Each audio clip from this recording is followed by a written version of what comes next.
As strictly defined in World Book 14, New West, the New West setting in Rift's North America is a collection of states that can all basically be described as all the states that lie entirely west of the Mississippi and Texas.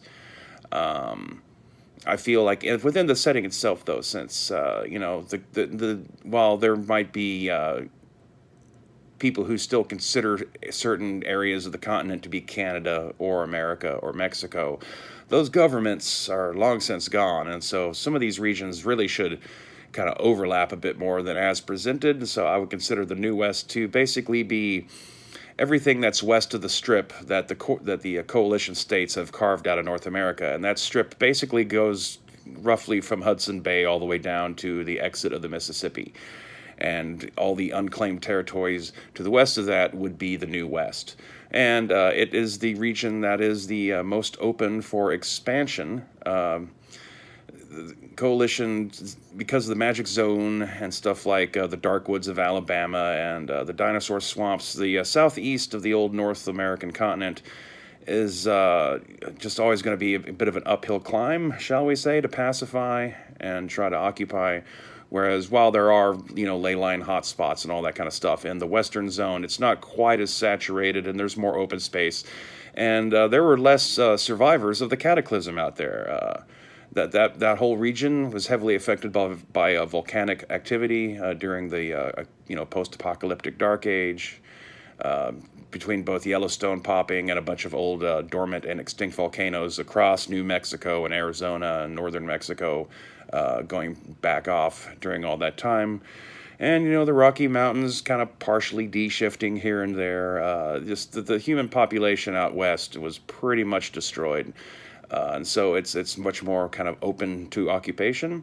Your major regions that are controlled by the returning Pure One Native American tribes will be found out in this region. But there is a surprisingly large amount of stuff to be explored there, and so since I don't want to do it like a state by state or country by country kind of thing, like I've done with previous tour guide series that I did for Dinosaur Swamps or for South America. This one I'm going to kind of break up more into the three broad regional chunks that I kind of think are reflected out of the overall picture of the New West, if you include parts of northern Mexico and western Canada included.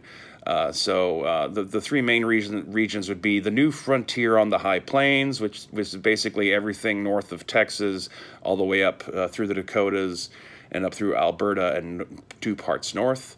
I feel like might be some debate as to whether or not Minnesota qualifies as New West or is it still occupied territory. It's definitely one of your 2 old primary gateways to enter the region. But this will includes, at least 4 different major Native American preserves, the Calgary Kingdom of Monsters in Alberta, the Colorado Baronies, and pretty much everything down to the northern borders of Lone Star. Then the Southwest, I would label just kind of generally everything west of Pecos.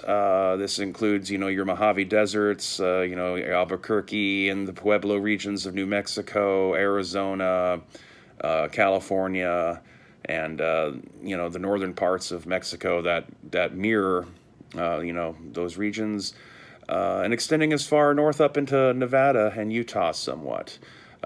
Geographically, these areas are a bit more actually settled in terms of like techno-wielding civilization. They do have some problems with kind of like vampire intrusions because of the way the Rio Grande works, and since that's like the main barrier blocking vampires from getting up further into North America than where they are in the vampire kingdoms. Well, the Rio Grande dramatically swerves and heads north as it changes course through New Mexico, and so that gives vampires freedom to move up into western New Mexico and Arizona and even peek up into Colorado from the backside of the state and all that kind of stuff. So that's all kind of its own region.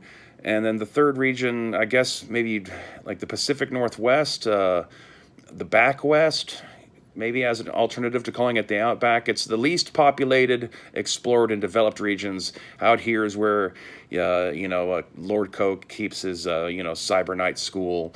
There's a few of the more isolated Native American preserves out there, and it's also where you'll find stuff like the fabled cyber horseman city of Ixion, somewhere in British Columbia, and potentially like at least some maybe limited contact, with ocean trade from the Pacific and all that kind of stuff going on there.